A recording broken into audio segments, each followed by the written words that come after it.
Yun, at dahil 1640 na, mag-change oil na tayo. At ito yung gagamitin natin. Yan yung gagamitin natin. Shell, baka naman. At yun, magandang gabi sa inyo mga karad. Ngayon ay mag-change oil tayo. Ando na siya. Pinatagas na natin. At gagawin natin ay babanlawan natin siya. Pa-flush ba natin? Let's go!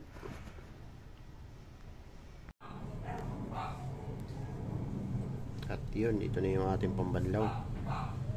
Sa 300 yan, 300 ml. Yan ang gagamitin natin pambanlaw para ma-flush yan.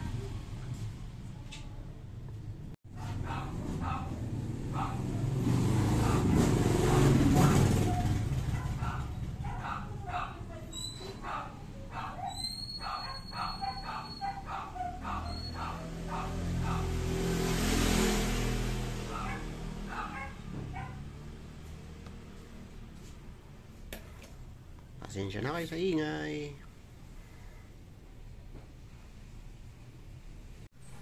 At iikot lang natin yung gulong natin. Hindi natin kailangan panda rin. Iikot lang natin yan. Para hindi naman mabugbog pag pinaandar pa natin, di ba? Okay. Yan lang. Okay na yan. Tapos di-drain na natin siya ulit. Tingnan natin kung anong kulay pag na-flush natin pa. Self change lang ito mga karide. Para makatipid tayo kahit 50. Linaw po. Linaw. Wala gaanong latak. Kumakin mo yan. Hindi siya maitim. Nang na-flush natin. Ayos, di ba?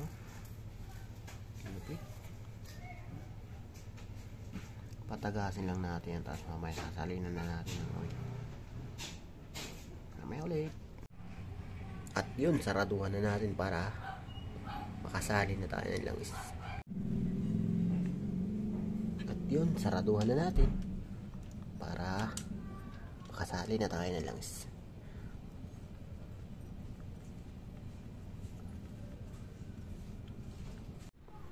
Buksan na natin.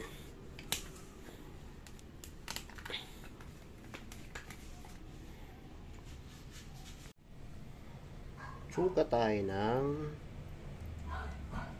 900.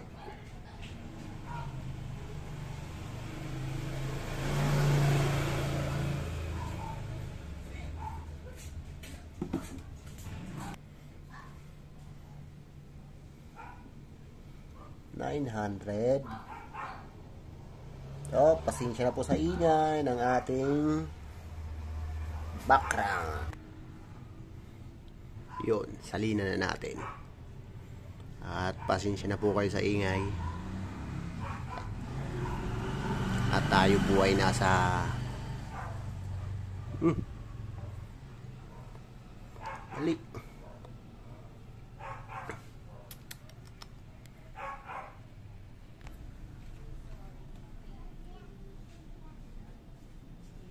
At yun, siya na yun. Yun, salamat guys.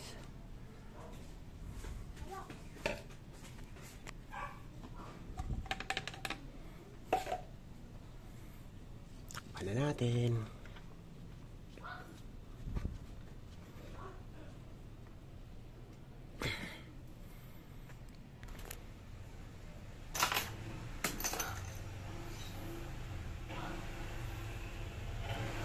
At syempre di-delete na natin yan para back to zero ulit, diba?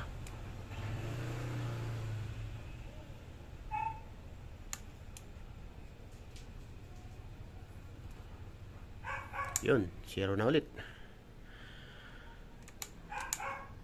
Yun, hanggang dito lang tayo mga boss. Maraming salamat at nakarating kayo dito sa dulo ng aking DIY. Maraming salamat po. Hanggang sa susunod na ating video. Paalam.